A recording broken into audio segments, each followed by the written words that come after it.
오늘 이 시간에는 다시 성경인물 시리즈로 여러분과 말씀을 나누도록 하겠습니다.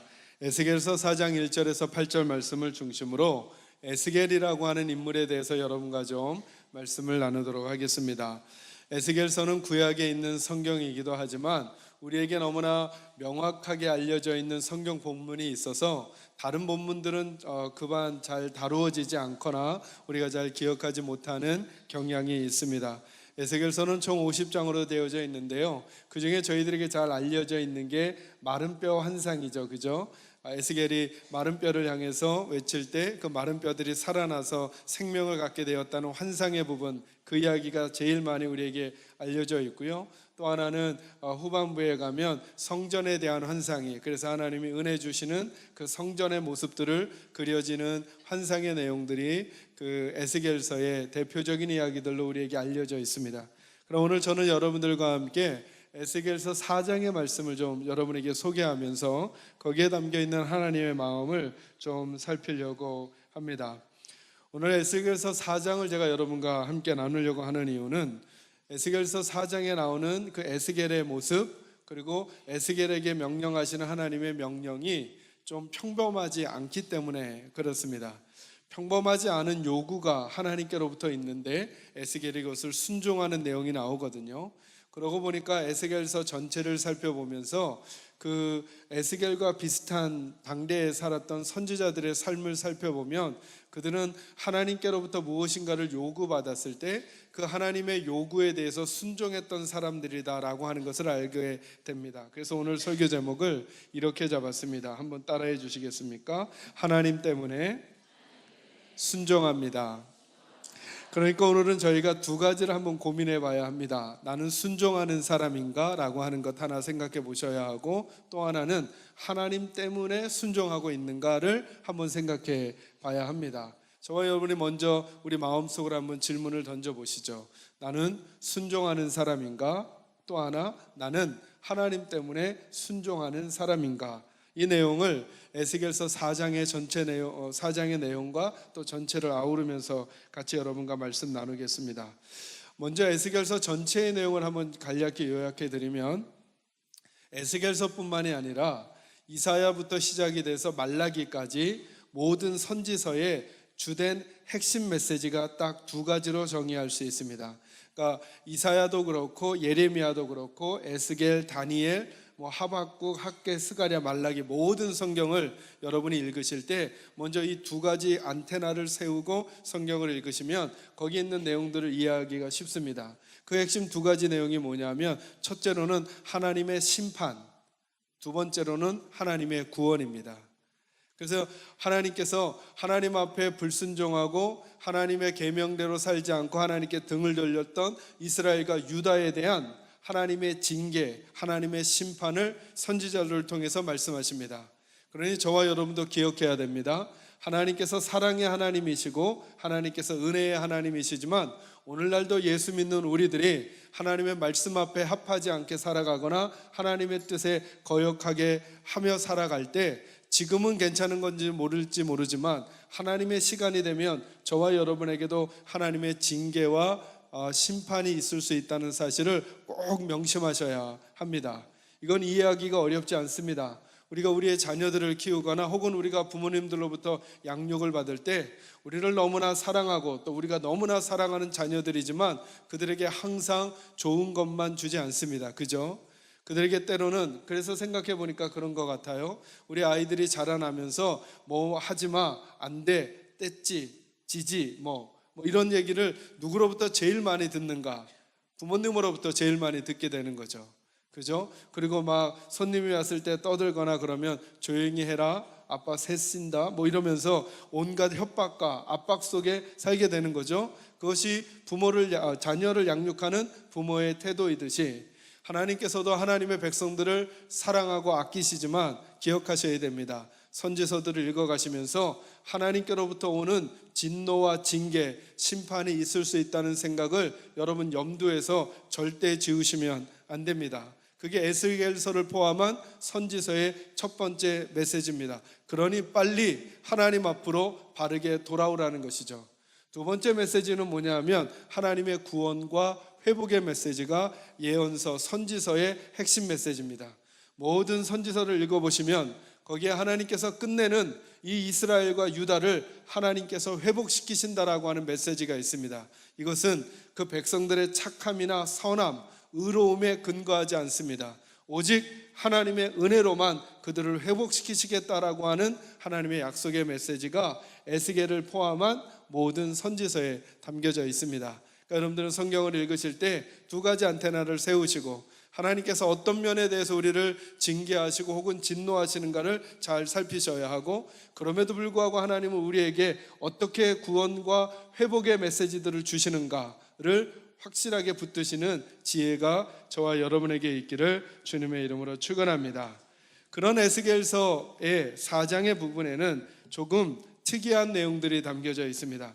하나님께서 선지자에게 명령을 내리시는데 이런 명령을 내립니다. 먼저 한번 살펴볼까요? 1절 말씀 같이 읽겠습니다. 시작. 너 인자야, 토판을 가져다가 그것을 내 앞에 놓고 한 성읍 곧 예루살렘을 그 위에 그리고. 아멘. 여기 인자는 에스겔을 말하겠죠. 하나님께서 에스겔에게 명령하시는 것입니다. 에스겔아, 너는 토판을 가져다가, 이 토판이라는 게 뭐냐면 진흙덩어리 판이에요. 그걸 가져다가 거기다 그림을 그리라는 거예요. 그 뒤에 부분까지 계속 읽어보면 마치 뭐와 비슷하냐 하면, 우리 어린아이들이, 우리 아기들이 그 바닷가에 가면 그 모래가 있지 않습니까? 모래 가지고 모래성을 쌓고 이렇게 금 긋고 막 이러는 거 있잖아요. 그것처럼 소꿉놀이 같은 걸 지금 하나님이 에스겔에게 시키는 거예요. 여러분, 하나님의 말씀, 징계와 회복의 말씀을 전하는 거면 조금 더 그럴듯한, 또 그럴듯한 모습의 그럴듯한 내용의 것을 하나님이 주셔서 그 역할을 감당하게 하시는 게 아니라, 오늘 본문에서는 약간 평범하지가 않아요. 마치 소꿉놀이 하는 것 같아요. 그 흙판에다가 예루살렘을 그리고 그 예루살렘을 둘러서 뭐 사다리도를 놓고 그리고 공성태를 둘러 진칠해요. 그러니까 예루살렘 성이 위기에 있는 상황을 이렇게 그림으로 그리고 거기다 설치를 하라는 거예요. 조금 더 내용을 뒤로 가면 어떤 내용이냐면, 그리고는 에스겔 선지자하고 그 자기가 만들어 놓은 그런 그림하고 그 모형 앞에 큰 철판을 가운데 딱 놓으라는 거예요. 이게 무엇을 의미하는지 오늘 여러분과 살피려고 하는 게 아니에요. 어디에 주목하려고 하는 거냐 하면, 하나님께서 이런 걸 에스겔 보고 하라고 시키고 있다는 거예요. 지금 하나님의 선지자에게 소꿉놀이가 하는 것 같은 모양을 하게끔 하신다는 거죠. 그리고 에스겔은 그 하나님의 말씀에 따라 그렇게 해요. 조금 더 내려올까요? 여러분 4절 말씀 보겠습니다. 4절 같이 읽겠습니다. 시작. 너는 또 왼쪽으로 누워 이스라엘 족속의 죄악을 짊어지되 내가 눕는 날수대로 그 죄악을 담당할지라. 아멘. 어떻게 하라고요? 어디로 누우라고요? 왼쪽으로 누우래요. 근데 며칠 동안 눕는지가 더 중요해요. 보세요. 5절 말씀 보세요. 내가 그들의 범죄한 횟수대로 내게 날수를 정하였나니, 네 맘대로 눕지 말고 하나님이 알려주시는 만큼 어느 쪽으로 누워 있으라고요? 왼쪽으로. 그 날수가 며칠이에요? 390일이에요. 390일. 390일이면 1년이 넘는 거죠. 그죠? 365일이니까. 근데 제가 본문을 아무리 읽어봐도 하루 종일 왼쪽으로만 누워 있으라는 건지 아니면 잠잘 때만 왼쪽으로 누워 있으라는 건지는 잘 모르겠어요. 그러나 제일 쉬운 쪽으로 가죠. 잠잘 때만 왼쪽으로 누워 자는 거예요. 이게 얼마나 어려울까요? 목사님 별로 안 어려워 보이는데요. 오늘부터 다음 주일까지 왼쪽으로만 누워 자세요. 네. 아마 하루만 왼쪽으로 누워서 자도 이쪽 어깨가 막 떨어져 나가는 것처럼 아마 쥐가 나지 않을까요? 저는 그 오른쪽으로 누우면 제가 코가 막혀요. 숨을 입으로 쉬어야 돼서 잠잘 때 항상 왼쪽으로 거반 누워 자거든요. 의식이 있을 땐. 다행히 아내가 왼쪽에 있어요. 왼쪽으로 누우니 다행이죠. 오른쪽에 있으면 등 돌리고 자는 것처럼 돼. 그러나 자다가 보면 제가 오른쪽으로도 등을 돌릴 때가 있겠죠. 그죠? 혹은 똑바로 눕거나. 그런데 안 되는 거예요. 에스겔은 어떻게 누워야 돼요? 왼쪽으로만. 며칠 동안? 390일 동안. 에스겔은 그 일을 하는 거예요. 아니 무슨 하나님의 선지자가 적들을 향해 혹은 백성들을 향해 혹은 다른 하나님의 사람들을 향해 멋지고 그럴듯한 하나님의 메시지를 전하는 거라면 그나마 그것도 괜찮겠는데 에스겔이 받은 사명이 뭐냐면 왼쪽으로 390일 동안 누워 자는 거예요. 누워 자는 것만인지 아니면 하루 종일 누워 있었던 것인지 모를 만큼 그 명령을 주시는 거예요. 조금 더 가볼까요? 6절 말씀 같이 읽습니다. 시작. 구수가 차거든 너는 오른쪽으로 누워 유다 족속의 죄악을 담당하라. 내가 내게 40일로 정하였나니 하루가 1년이니라. 아멘. 이제 390일 동안 왼쪽으로 누워 있다가 나머지 40일은 또 어떻게 누워 있으라고요? 전 큰일 나요. 이러면 저는 오른쪽으로 누워 자면 입을 계속 벌리고 자야 돼. 근데 하나님이 에스겔에게 이걸 시켜요. 그런데 그렇게 하는 거예요. 평범하지 않고 기이한 행동인 거죠. 여러분 조금 더 하답니다. 5장 말씀 1절에 와보세요. 1절 같이 읽습니다. 시작. 너 인자야 너는 날카로운 칼을 가져다가 삭도로 삼아 내 머리털과 수염을 깎아서 저울로 달아 나누어 두라. 뭐라고요? 날카로운 칼을 가지고 뭘 깎으라고요? 머리를 다 깎고, 오늘 보니까 우리 주의자님이 수염을 기르셨더라고요. 왜 그러시는지는 모르겠으나 기르고 계세요. 그거 다 깎으라는 거예요. 여러분 유대인들에게 머리를 다 깎고 수염을 다 깎는 거는 아주 수치스러운 일이에요. 근데 하나님이 선지자에게 멋진 말씀, 세상을 호령하는 말씀, 세상의 가슴을 뜨끔하는 말씀, 세상에 위로를 주는 말씀을 전하기 전에 이 에스겔에게 뭘 얘기하느냐면 자기 몸에 있는, 머리에 있는 털을 다 깎고 그리고 수염을 다 날카로운 걸 깎아서 그걸 3분의 1씩 나누어 두었다가 또 하나님이 시키는 대로 그걸 막 태우기도 하고 막 잘라내기도 하고 막 이렇게 뿌리기도 하고 막 이런 걸 하는 거예요. 마치 여러분 가끔 어떤 공원이나 이런 데 가면 전이 그 예술을 하는 분들 있죠. 그죠? 막 그런 것처럼 그런 걸 시키는 거예요. 근데 에스겔은 순종해요. 그리고 봤더니 에스겔뿐만이 아니라 하나님의 말씀을 받았던 하나님의 선지자들이 더한 것도 했던 적이 있어요. 여러분 이사야 20장에 보면 혹시 여러분 중에 읽으셨던 분이 계실지 모르겠지만 하나님이 이사야에게는 무슨 명령을 내리시냐면 이사야야 너는 앞으로 3년 동안 내 옷을 벗고 내 신을 벗고 다녀라 이렇게 말씀하셨어요. 제가 그 본문들 잘 읽어보니까 아무것도 안 입었던 건지 아니면 겉옷만 벗었던 건지 그건 잘 모르겠어요. 어쨌든 내 옷을 벗고 내 신발을 벗고 몇 년 동안요? 3년 동안 돌아다니래요. 여러분 이사야가 그렇게 다니면 사람들이 뭐라 그랬을까요? 아이 저 부끄러움도 모르는 사람 그래서 손가락질 하지 않았겠어요? 하나님의 선지자라면서 저렇게 옷을 벗고 신발을 벗고 저 3년을 저렇게 다녀 저 부끄러움도 저 모르는 사람이라고 손가락질 하지 않았겠어요? 그러면서 하나님은 알려주시는 거죠. 하나님 앞에 범죄하고 살면서도 죄가 죄인 줄도 모르고 자기 인생이 어떻게 되는 줄도 모르고 살아가는 유다와 이스라엘 백성들이 바로 그 꼴이라는 거죠. 옷을 벗고 다니고 신발을 벗고 다니는 이사야의 모습을 통해 너희들이 너희들의 모습을 봐야 한다. 너희들은 너희들의 죄의 부끄러움도 모르고 얼마나 하나님 앞에 진노의 대상이 되고 있는지도 모르고 살아가는 내 모습을 보아라를 하나님께서 상징적으로 이사야의 모습에 담아서 그 일을 하게 하는 거예요. 근데 이사야는 그 일을 순종합니다. 더한 일도 있었어요. 여러분 호세아 선지자에게 하나님이 뭘 명령을 내리시느냐 하면 너는 저기 가서 그 동네에서 이미 다 소문이 나 있는 몸 파는 여인이 있었어요. 고멜이라고. 그 창녀를 돈을 주고 사다가 아내를 삼으라는 거예요. 여러분 고르고 골라 요조 숙녀와 결혼을 해도 아쉬운데 어떻게 남들이 다 아는 그 창녀를 아내로 삼으라고 하는 거죠. 근데 호세아는 거기에 순종하고 고멜을 자기 아내로 삼고 자녀를 낳습니다. 사람들이 호세아에게 뭐라 그랬을까요? 저 바보 같은 사람, 그 여자가 누군지 모르냐고 이 남자 저 남자에게 몸을 팔던 지조 없는 저 여자를 아내로 삼다니 저희 바보 같은 사람이라고 호세아에게 말하지 않았겠어요? 그 호세아는 우리 하나님을 보여주는 거예요. 툭하면 하나님 섬긴다고 하다가 등 돌리고 다른 신에게 절하고 다른 방법을 가지고 살아가던 하나님의 백성들을 끝내 버리지 못하시고 다시 그들을 구원하시고 회복시키시는 하나님의 사랑, 지금 우리에게도 똑같이 적용되는, 어리석어 보이는 호세아처럼 하나님의 사랑은 어리석어 보이게도 오늘 저와 여러분을 포기하지 않고 사랑하시는 하나님의 사랑으로 나타나고 있다는 거죠. 우리가 살폈던 예레미야는 어떻습니까? 이제 곧 멸망할 유다 땅 중에 일부분을 비싼 돈을 주고 그 땅을 사지 않습니까? 하나님이 그 땅을 사라 그러는 거예요. 근데 예레미야도 하나님의 말씀에 순종해 그 땅을 그냥 삽니다.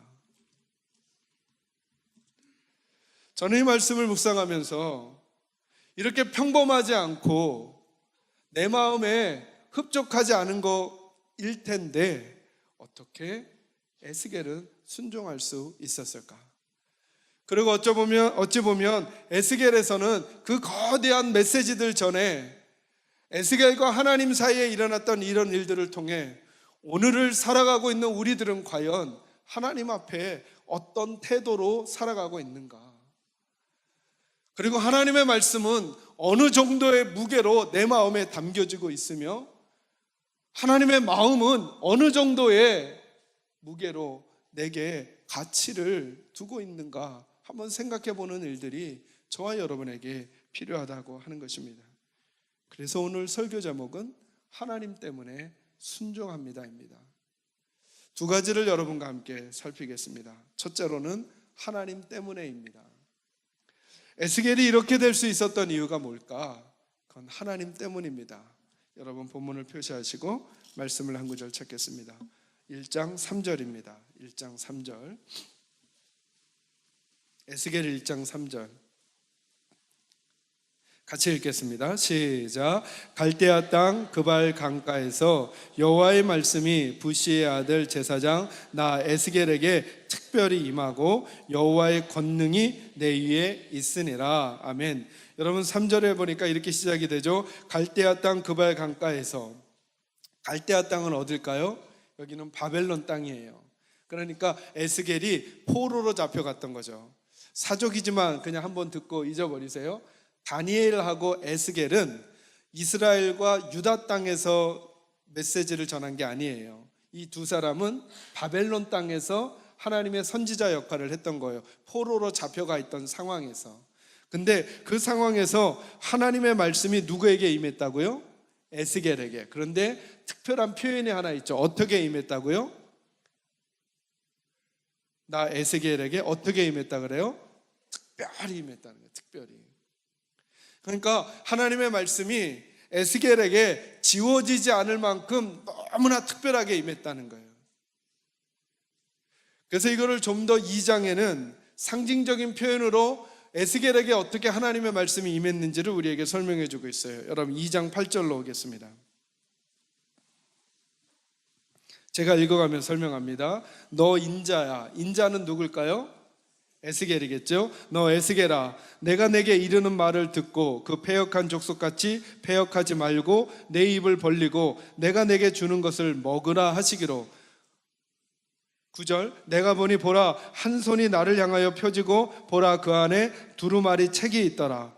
그가 그것을 내 앞에 펴시니 그 안팎에 글이 있는데 그 위에 애가와 애곡과 재앙의 말이 기록되었더라. 아멘. 지금 에스겔 앞에 뭐가 펼쳐졌다고요? 두루마리가. 근데 그 두루마리에 뭐가 쓰여져 있어요? 하나님의 말씀이 쓰여져 있다는 거예요.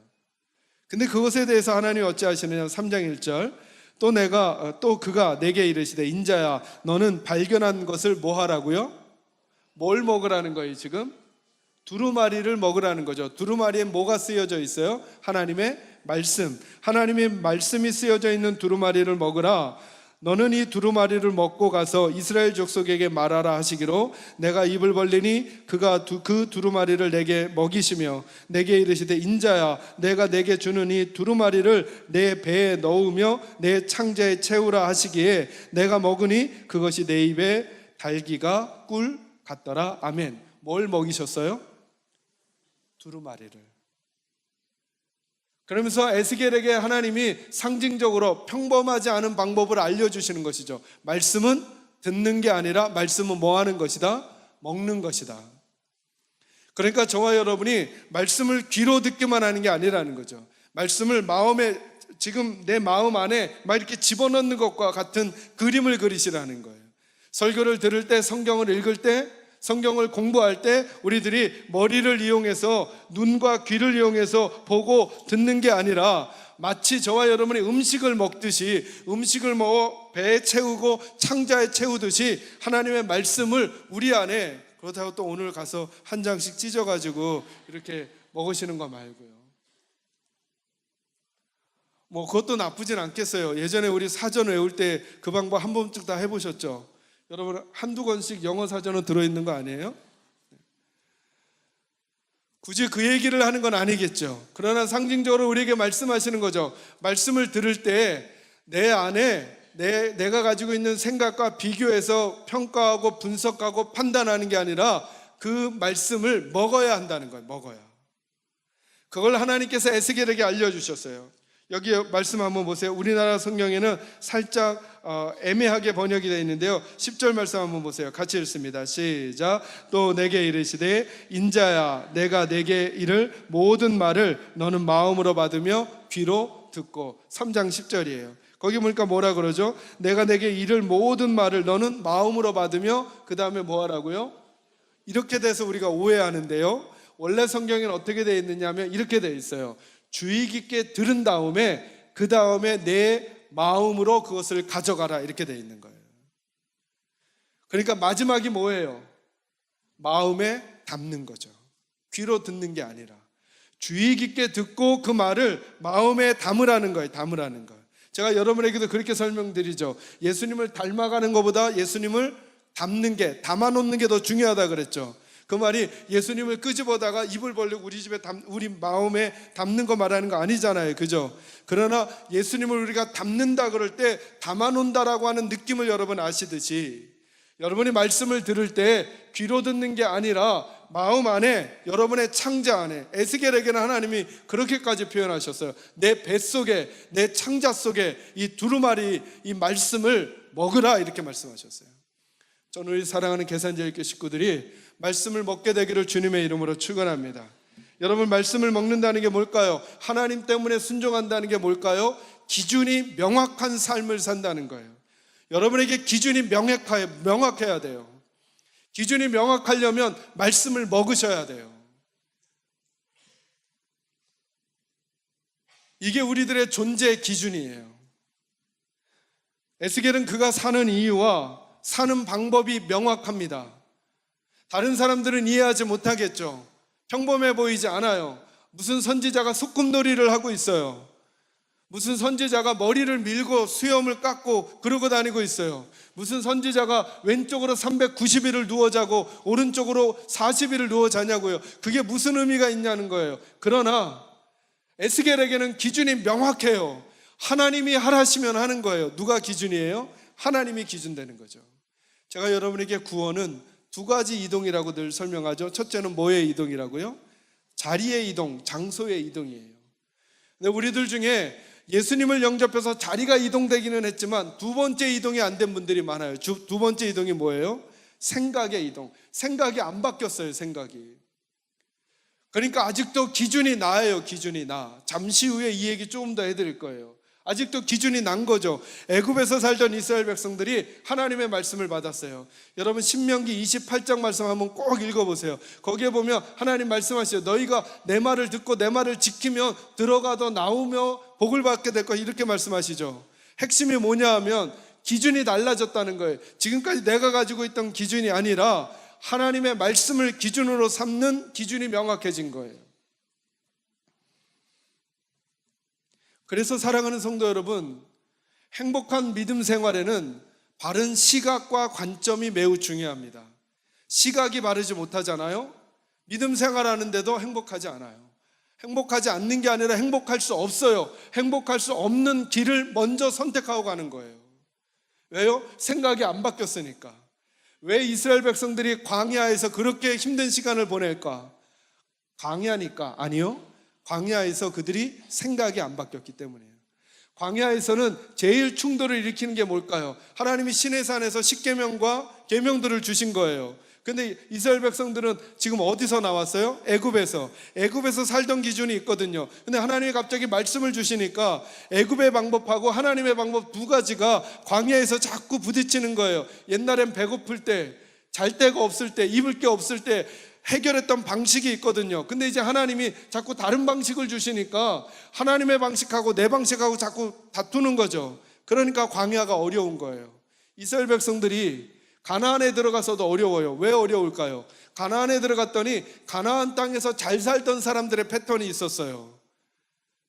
가나안 족속들의 것을 자꾸 받아들이는 거예요. 바알신을 받아들이고 아세라신을 받아들이고, 그러니까 자꾸 그 방법하고 하나님의 방법이 충돌을 일으키는 거죠. 충돌을 일으키면서 그들이 하나님의 방법을 안 따르니까 하나님의 백성이 되고 하나님의 땅에 들어와 있음에도 불구하고, 자리가 이동됐음에도 불구하고 그들이 거기서 천국 같은 삶을 못 사는 거예요. 그건 이스라엘 백성들 이야기. 저와 여러분요. 저와 여러분 예수님 믿고 예수의 사람들과 함께 하나님의 교회에 왔어요. 왜 오늘날 행복하지 못한 교회가 이리도 많을까? 왜 우리들도 우리 교회에서 생활하면서 때로 행복을 경험하지 못할까? 이유는 여기에 있어요. 자리의 이동 문제가 아니라 생각이 이동하지 않았거든요. 기준이 명확하지 않거든요. 내 시각과 내 관점이 아직도 하나님의 것으로 이동되지 않았기 때문에 이곳이 혼란스럽고 어렵게 느껴지는 거예요. 여러분, 에스겔이 했던 행동은 얼마나 어이없는 행동입니까? 그러나 그에게 혼란함이란 없습니다. 왜요? 하나님 때문에 그 일을 하기 때문에 그렇습니다. 사랑하는 성도 여러분, 어떤 인생을 살든지 저는 여러분이 하나님 때문에 그리 살게 되기를 주님의 이름으로 축원합니다. 두 번째로 순종의 문제를 좀 다루겠습니다. 여러분, 순종은 말이 아닌 행동으로 보여주는 하나님의 말씀이라고 할 수 있겠습니다. 하나님의 백성들이, 만약에 하나님의 말씀이 우리들의 존재의 기준이라면 순종은 하나님의 백성들이 존재하는 존재 양식이 순종입니다. 존재 양식이. 제가 지난주에도 이런 말씀을 드렸죠. 감사에 대한 말씀을 나누면서, 여러분, 우리에게 잘된 일이 있을 때 감사하는 건 누구나 할 수 있습니다. 이런 유의 것을 예수님은 뭐라 그러느냐면 이방인들도 그리할 수 있다, 이렇게 표현하시는 것입니다.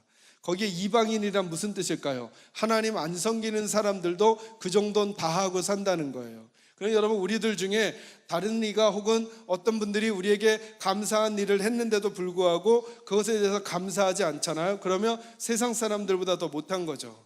근데 예수님이 우리에게 요구하시는 건 뭐냐면 어떤 일에 대해서 감사하라, 이게 아니라 감사하는 성향의 사람이 되기를 원하는 거예요. 이 질문과 이 질문은 달라요. 나는 감사하는가와 나는 감사하는 성향의 사람인가는 전혀 다른 거예요.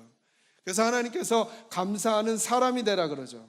여러분, 예배도 마찬가지예요. 하나님께서는 누구를 찾으신다 그래요? 하나님은 뭘 찾으신다고요? 예배하는 사람을 찾는다. 이게 무슨 뜻일까요? 그때 예배, 다른 때는 다 잊어버리다가 예배 때 예배하고 이런 사람 말은 아니요. 예배가 성향인 사람, 일상생활에서도 하나님을 예배하는 태도로 살아가는 사람, 이게 예배하는 자거든요. 감사하는 자가 되라, 이렇게 말씀하세요. 여러분, 순종도 마찬가지예요. 순종도. 여러분, 순종의 반대말이 뭘까요? 그럼 제가 안 여쭤봤죠. 순종의 반대말이 뭘까요? 불순종이죠. 맞아요. 그런데 불순종의 본질이 있어요. 순종의 반대말, 이렇게 꼭 한번 생각해 보세요. 순종의 반대말은 고집이에요. 고집이 불순종을 만들어내요.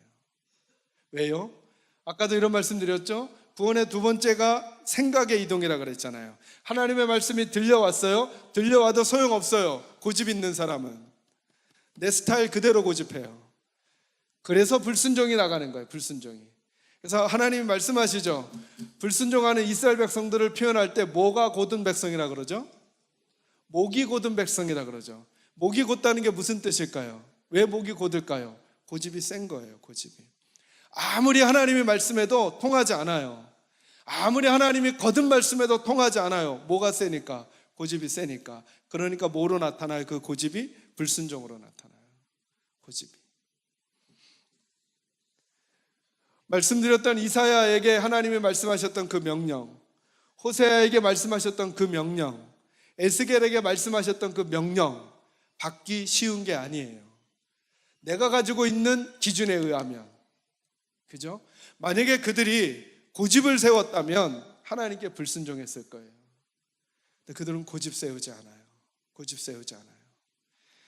여러분, 좋은 마음밭을 평가할 때 예수님 그리 말씀하시죠. 착하고 좋은 마음이 좋은 밭이다. 여러분, 착하고 좋은 마음이 뭘까요? 착하고 좋은 마음. 여러분이 하실 수만 있다면 기도하실 때 하나님, 제 마음이 착하고 좋은 마음 되게 해주세요. 착하고 좋은 마음 되게 해주세요 라고 기도만이라도 꼭 해보세요. 그러면 성령님이 알려주실 거예요. 착하고 좋은 마음이 뭔지. 착하고 좋은 마음의 반대말도 고집이에요. 고집이 있잖아요. 하나님의 말씀이 떨어져도, 씨앗이 떨어져도 열매를 맺을 수가 없어요. 자라나지 않아요. 예수님 말씀하시죠. 누구든지 나를 따라오려거든 자기 십자가를 지고, 그리고 자기를 뭐 하라 그래요? 부인하라 그러죠. 자기를 부인한다는 게 뭐죠? 뭐 꺾으라는 걸까요? 고집을 꺾으라는 거예요. 그 사안을 바라보는 내 눈, 내 고집 꺾으라는 거예요. 그 상태에서 살아갈 때 내가 옳다고 여기는 그것, 내 눈에서 느껴지는 그것 꺾어야 하나님이 보여요.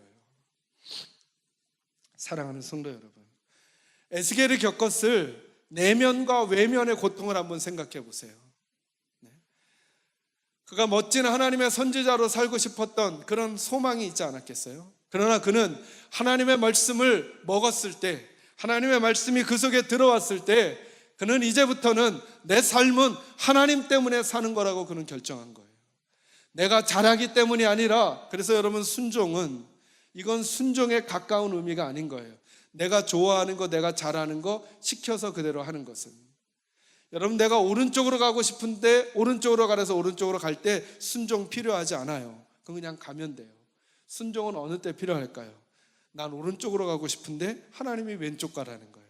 여기 순종이 필요한 거죠. 여기 순종이. 나는 빨리 가고 싶은데 하나님이 천천히 가라는 거예요. 여기 순종이 필요한 거죠. 그래서 순종은 믿음의 가장 아름답고 궁극적인 표현인 거예요. 예수님께 여쭤볼까요? 예수님께 왜 골고다 언덕을 올라가시냐고 여쭈면 예수님 뭐라 그러실까요? 내가 좋아해서? 아니죠. 하나님 때문에.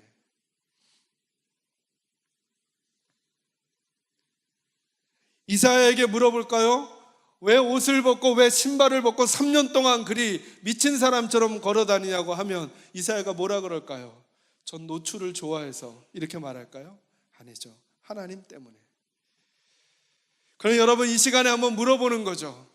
우리 스스로가 요즘 내가 선택하고 요즘 내가 걸어가고 있는 내 인생과 내 인생의 행보가 하나님 때문인가? 아니면 내 고집 때문인가? 하나님 때문인가? 아니면 내 원함 때문인가? 한번 생각해 보는 거죠. 순종이란 내가 가진 고집을 꺾어내고 하나님 앞에 항복하는 거죠. 하나님께 손을 드는 거예요. 그래서 그 순종을 통해 하나님의 일이 이루어지는 거죠. 성경에 있는 큰 맥락 두 가지가 있어요. 그게 뭐냐면 우리 손으로 해서 이루는 역사와 하나님의 은혜로 이루어지는 역사, 두 가지 흐름이거든요. 근데 세상은 절대 놓지 못해요. 사람의 힘으로 만들어내는 역사를. 그래서 교회도 조심할 게 뭐냐면 으쌰으쌰해서 뭐 만들어내려고 하는 거예요. 거기에 하나님이 꼭 빠진답니다. 하나님의 역사는 주로 무엇을 통해 이루어지냐 하면 순종을 통해 이루어져요. 마리아가 가나의 혼인잔치에 있는 종들에게 말하죠. 그가 뭐라고 말씀하시든 그 말대로 해라. 여러분, 그 종들이 그 물동이에 물을 들어가면서 그래, 이거 떠가지고 오면 포도주로 변하겠지 생각했을까요? 아니요. 그냥 그 일만 했을 거예요. 근데 그걸 순종하니까 물이 변하여 포도주가 되죠. 나아만 장군은 그의 나병을 고치기 위해 엘리사를 찾아왔을 때 요단강에 가서 7번 목욕하래요. 이 말이 그의 고집과 충돌을 일으켰어요. 왜요? 그는 병 고치는 방법론에 대한 나름의 생각이 있었거든요. 나로서는, 내가 생각하기에는, 내 방법에는, 내 경험에는 엘리사가 벗은발로 뛰어와 내 환부에 손을 얹고 흔들어 기도해서 고쳐야 하는데, 아니 나와 보지도 않고 요단강에 가서 7번을 목욕하라고? 요단강보다 더 깨끗하고 좋은 강이 우리나라에도 얼마나 많은데 내가 왜 굳이 그 강에 몸을 씻어야 되냐고 나만이 그것을 안 하려고 합니다. 그러나 어린 종의 이야기를 듣고 그 말에 순종했을 때 그가 병고침을 받게 되는 거죠. 순종은 하나님의 역사를 우리에게 가져다 주시는 통로가 되는 거예요. 사랑하는 성도 여러분, 여러분은 어떤 인생을 살고 계십니까? 여러분은 순종하는 분이십니까? 여러분은 하나님 때문에 순종하는 분이십니까? 아니면 하나님의 말씀과 하나님의 생각보다 여러분의 경험과 고집이 더 중요해? 아직도 하나님의 것 중에 내가 좋은 건 선택하고 그렇지 못한 건 거절하려는 마음, 태도, 그래서 내 안에 순종하려는 성향보다 내 고집을 지켜가려는 성향이 강함에도 불구하고 그걸 믿음으로 포장하고 있지는 않습니까? 오늘 에스겔 선지자, 이사야 선지자, 호세아 선지자, 예레미야 선지자들의 단편을 보니 그들은 우리라면 하지 않았을 일조차 그것을 감당합니다. 왜요? 하나님 때문에. 사랑하는 성도 여러분, 지금이라도 마음을 바꾸십시오. 나는 하나님께 순종하며 사는 사람이 될 거야. 그 바꾸는 마음부터 여러분 안에 새로운 생명력을 분명히 가져다 주실 것입니다. 이 하나님의 약속의 음성들을 마음에 담고 살아가시면서 우리 삶의 노력의 열매만이 아니라 하나님이 주시는 은혜의 열매를 누리며 사는 분들이 저와 여러분 되시기를 주님의 이름으로 축원합니다. 기도하겠습니다.